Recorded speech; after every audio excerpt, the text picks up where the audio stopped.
What up, Tag Nation? It's your boy Scootsuke Nakamura, and I'm here to talk about WWE Payback. They put on a fire PLE, and I'm here to tell you about it. But first, intro. TAG. That's tag shit. Free fall as I die through the kaleidoscope in my mind. No rope up to climb. Gotta remind myself that I'm fine. Mama, I don't really want.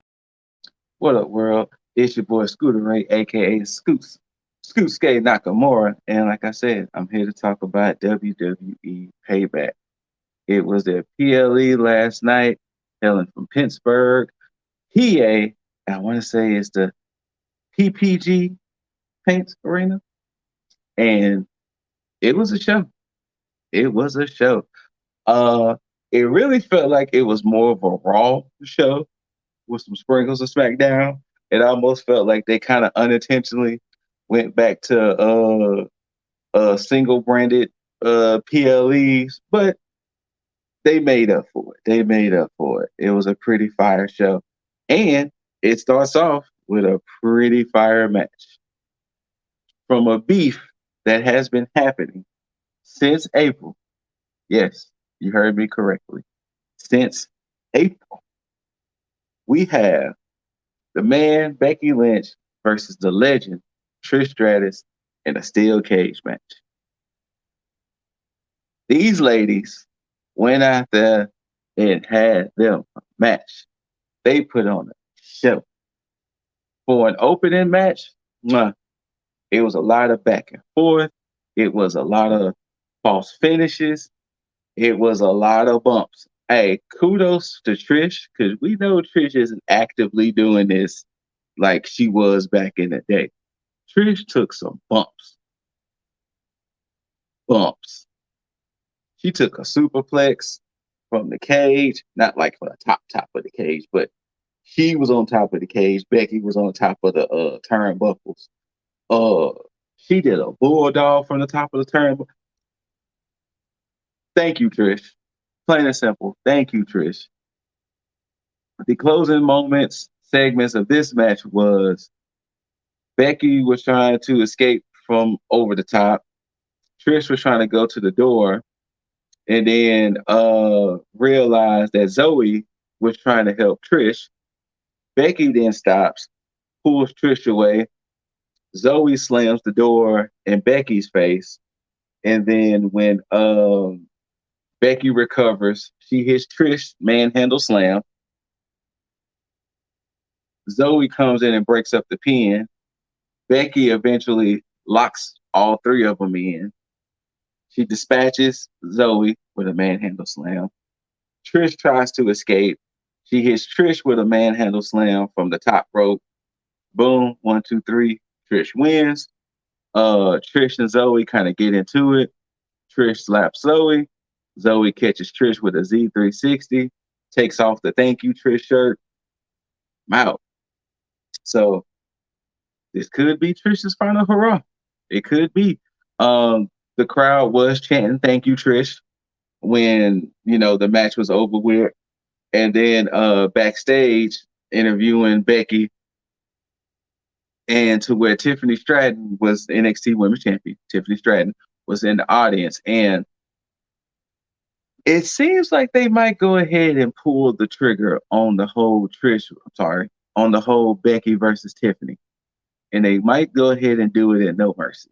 Now, the question is, if they pull this trigger, does Becky finally becomes NXT Women's Champion? Or does Trish Stratton beat a future Hall of Famer / legend in the man Becky Lynch?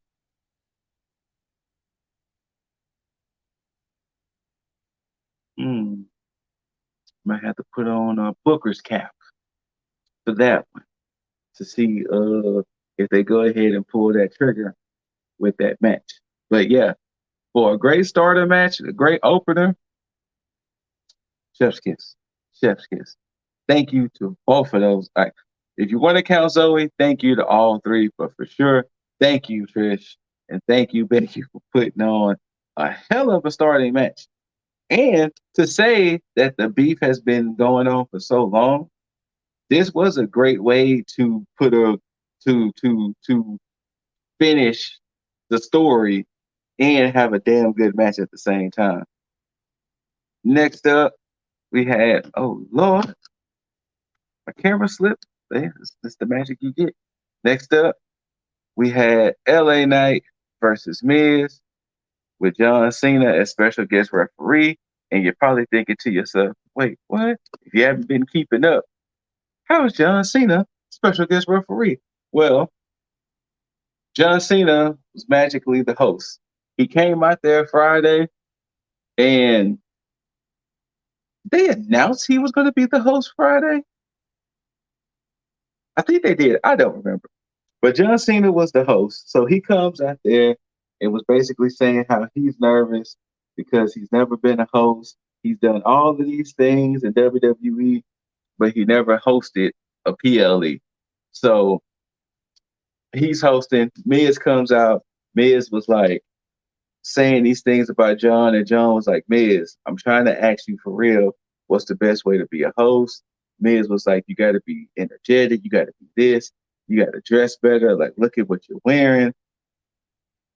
Uh, I had matches when I hosted WrestleMania, and then Cena was like, okay, well, that's why I'm special guest referee for this. And Miz was like, you don't even have a referee shirt. Boom, he gets handed a referee shirt. And then boom, we have the match. LA Knight comes out, Knight versus Miz. Of course, this beef stemmed from when LA Knight won the Slim Jim Battle Royal at SummerSlam. Miz been somewhat hating on Knight since then. Now we're here. It was an okay match. You know, it was a dual branded match. Miz being Raw, LA Knight, yeah, being SmackDown. It was a dual branded match. It was okay to have for a PLE, but it wasn't nothing that was like this truly grudge match, must see contest, especially since we all know. But John Cena was kind of causing. John Cena called it fair down the middle. Of course, you know, when you also have a wrestler being a ref, they kind of do things a little more extreme. Like when Miz was grabbing the ropes, John Cena got kicked, kicked him off, when they was like getting a 5 count, John Cena would like grab him, pull him off, little things like that. But eventually, Knight hits blunt force trauma. 1, 2, 3, gets the dub. They're at the ramp. John Cena tried to shake Knight's hand. Knight was looking at Cena like, oh, so now we friends now. So now you want to da-da-da when you almost could have caused me the match. And then Cena was like, look, I'm not trying to be friends. I'm not trying to be buddies. I'm just trying to show respect. Knight shakes hands. Boom. Okay, match. I don't know where both of them is going to go moving forward, to be perfectly honest with you, considering it feels like they're ready to do something with Knight, but they just can't yet. And Miz, it's going to be Miz. Like, let's just put it in perspective. Next match, rematch, United States Championship.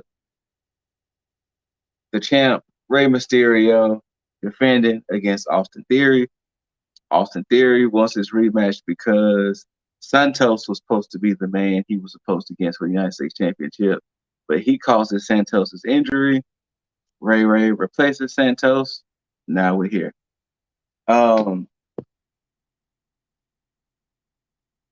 Okay, match. This really could have been on SmackDown. I understood why, especially with the name of the pay-per-view, Payback. Theory wants his payback. So I understood why this was here, but this could have been on SmackDown. And if you watch my reviews, it did not feel like the title was going to change hands. I'm sorry. But it did lead to Ray rolling up Theory. 1, 2, 3. Ray is still champ. I don't know if it's going to lead to a situation With Theory still going to try to get the belt back or what, but we're here. Ultimately, I think it's going to lead to Ray versus Santos. And either Santos and Legado leaves the LWO or Santos just leaves the LWO. I see it. I see it. I seize it. But we shall see. Next match, arguably my favorite match of the night, the Steel City Street Fight for the undisputed WWE Tag Team Championships. KO, Sami Zayn versus Judgment Days, Finn Balor, Damian Priest. If you've been following along, Priest and Balor have been having issues. Stems from the title match where Finn didn't win. He was thinking maybe Priest might cash in. It started from Money in the Bank. It was shown again at SummerSlam. Then you had the third party of JD Madonna being homeboys with Finn. He was causing some dissension in the group too. So here we are. Here we are. And these men put on a show. They fought all in the crowd, all over the arena. They put on a show. But of course, you can't have and see, this is the funny thing. This was the funny thing about KO and Zayn. You challenged them to a street fight, knowing that Finn and Damian wasn't going to be alone. You knew this. Midway through the match, Dominic Mysterio shows up. Now it's a 3-on-2. Of course, KO and Zayn do what they can to fight them off in dispatch, but still 3-on-2. They fight back to the ring. I forgot I think Zayn did hit the haluva kick, and he tried to pin Finn. Zayn gets pulled out the ring. JD Madonna. KO comes, start beating up Madonna, and he hit a pop-up.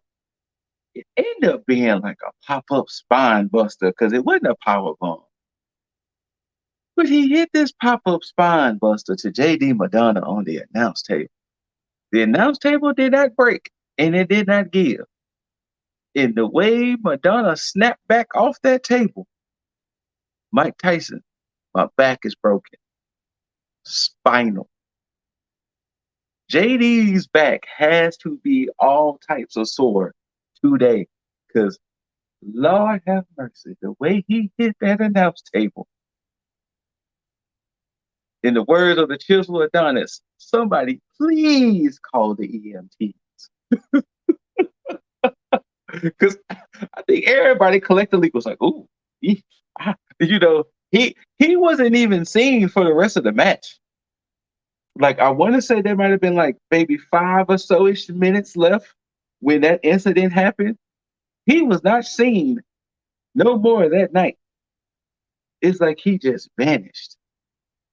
They know dust after he took that spine on the not pine, but on the table. Rhea hits KO with the barrier break. Yeah, Rhea Ripley hits KO with the barrier break, and it was like, good on you, Rhea. Good on you. Then it led to Zayn was fighting back. He hits the Aluva kick again on Finn. And then right when he was about to get that 3 count, Dominic comes in with the Money in the Bank briefcase, cracks Zayn with it. And from the way they kind of fell, Finn's arm lays across Zayn. 1, 2, 3. And new undisputed WWE Tag Team Champions, Finn Balor and Senior Money in the Bank, Damian Priest. So the implication is now the Judgment Day has all the gold. Tag team gold. Women's championship gold. NXT North American, and Damian Priest is still Senior Money in the Bank. But Rhea does have a title match. Can she keep her end of the bargain? But we shall get there. Next up, Grayson Waller effect with Cody Rhodes. I feel like this was really on the pay-per-view because Grayson Waller being the person he is, SmackDown talent, Cody being a Raw talent. So it was kind of like, this is probably the best way to do it with them being on two different shows. But, eh, eh, um, ultimately, of course, Grayson trying to be the cheeky heel, saying these things to Cody, blah, blah, blah, blah, blah. Eventually, it leads to Cody making the announcement saying, I hope we know what we're doing because the newest member of the Raw roster is none other than main event Jay Uso. Yep, you heard me right. Mr. Usos is now part of the Raw roster. And he comes out there, Cody leaves. Grayson tries to talk trash. It eventually led to Jay hitting him with a super kick. Now, I will say this. Though the segment was kind of just meh and it was leading to them just announcing Jay was joining Raw, the crowd went dumb. The crowd was going dumb for Jay Uso. That music hit, which is the music he has, was the music they had. He just remixed it to just himself. The crowd was going dumb. So I will say that. I would think that would probably have been the best part of it was the fact that the crowd was going dumb. Dumb. But yeah, Jay Uso's now part of Raw. And that was basically the crux of the Grayson Waller effect. Next up, Women's World Championship. You got the champ, Rhea Ripley, versus Raquel Rodriguez. This match stemmed from the fact that there was an altercation backstage between Raquel, Liv, and Rhea a couple of months back, which caused Raquel and Liv to lose the Women's Tag Championships. And from that, it's been just, Rhea versus both of them. She took Liv out. She tried to take Raquel out with the knee. Raquel fought back to be cleared enough to where this can go down. And here we are. This was a hoss fight for the ladies, Not so much a beefy boy brawl, but a strong girl brawl. And what actually made the match good, in my opinion, was the fact that this was the first time we seen Rhea dealing with an opponent she wasn't necessarily stronger than, or she wasn't necessarily taller than, or she wasn't necessarily dominant than. Height, I think Rhea's built at 5'8", Raquel is built close to 6 foot. Strength, there wasn't what. So it was interesting to see Rhea, in a sense, getting a taste of her own medicine when it comes to her, in a sense, bullying other women, that she was able to get bullied herself. It almost was reminiscent to the Halloween Havoc match at NXT, other than the fact that it wasn't enough. I think it was Falls Count Anywhere when they fought at NXT, but it was the fact that it was a good match. This was a good match too. Midway through, of course, come on now, it's a Judgment Day. Dominic comes out. He's causing interference. Eventually, Raquel gets Dominic up and hits him with the power slam, work to Braun Strowman. And then eventually Rhea kicks out Raquel's knee. Then she does while Rhea's on the ground, she kind of spun and kicks Raquel. And then boom, Riptide. 1, 2, 3, and steal. So now, Judgment Day can officially walk into Monday Night Raw with all the gold. And I forgot to mention, with that tag team victory, Grand Slam Finn. Let us all welcome Finn to the Grand Slam hall. He's been tag champ. He was the first Universal champ. He's been Intercontinental. He's been US. Grand Slam fan is now in the building. And my hair wants to do its own thing. But yeah, where do they go from here? I wouldn't be surprised if they may run it back because Fastlane is the next pay-per-view in October. They might run it back. Maybe they might do some things, and maybe Liv might come back in time, and Liv might be the one who challenges Raquel next. Not Raquel, challenges Rhea next. I don't know. But you know Judgment Day is about to show their asses come Monday. And now it's time for the main event. WWE Heavyweight Championship. Seth freaking Rollins versus the King of Strong Style, Shinsuke Nakamura. And this match, I can appreciate. Shin basically was tired of feeling passed over and ignored. So he took his shot to want to go against Seth Rollins. He took it. He kept hitting his man with Kinshasas throughout. And then eventually it led to Seth was like, all right, man, we can do this. Like, all you have to do is just act, Shin. And per this, Shin reveals a secret that Seth has been dealing with a broken back. And Seth ended up revealing that, yes, he has 2 cracked vertebrae. He doesn't know how long he can do this, but he has 2 cracked vertebrae. And from that, Seth was like, I'm still going to be a fighting champion, though. Like, regardless, I'm still fighting. I'm still here. I'm still going to be your world heavyweight champion. And Shinsuke is like, nah, I ain't trying to just take the title from Seth. I'm trying to dismantle Seth. I don't want Seth to be able to hold his child. I don't want Seth to be able to interact with his wife. I'm trying to just break him. Break him. And they had them a very technical, slow, methodical match, and I appreciate it. You had Shin going for the back when he could. You had Seth trying to do whatever he could do to survive. So I can appreciate the slower pace of the match. 100% I can appreciate it. The finish was a little wonky. I'm trying to remember it in its entirety, but I know Shin does hit a Kinshasa in the back of the neck, but I think Seth was knocked out the ring. And then when the recovery and everything happened, it led to a counter of some sort, and Seth hitting the stomp.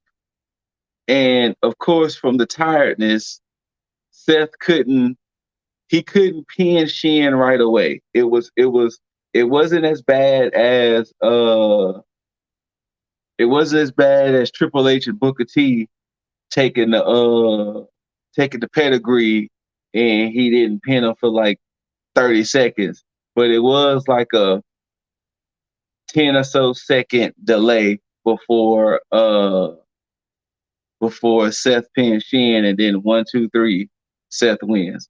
So I thought the ending was a little flat with that. And then Seth is in the ring, kind of somewhat celebrating that I'm still champ. And you see Shin standing outside the ring pissed. And it was looking like, is he going to go back in and just attack Seth? Or even, could Damien come in and cash in? Because especially for them to be like, hey, Judgment Day got all the gold. Why not go ahead and have Damien cash in? It looked like something fell flat in that whole ending. But then fan footage showed that after the show went off the air, Shin does tag Finn when Shin does attack Seth when Seth was leaving. And it was like, so why wasn't this shown on TV?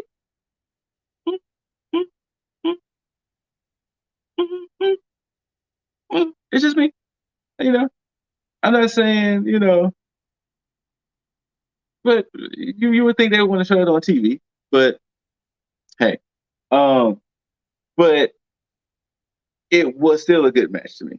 Like, granted, the ending being a little weird, it was still a good match. I still appreciate how they did the match.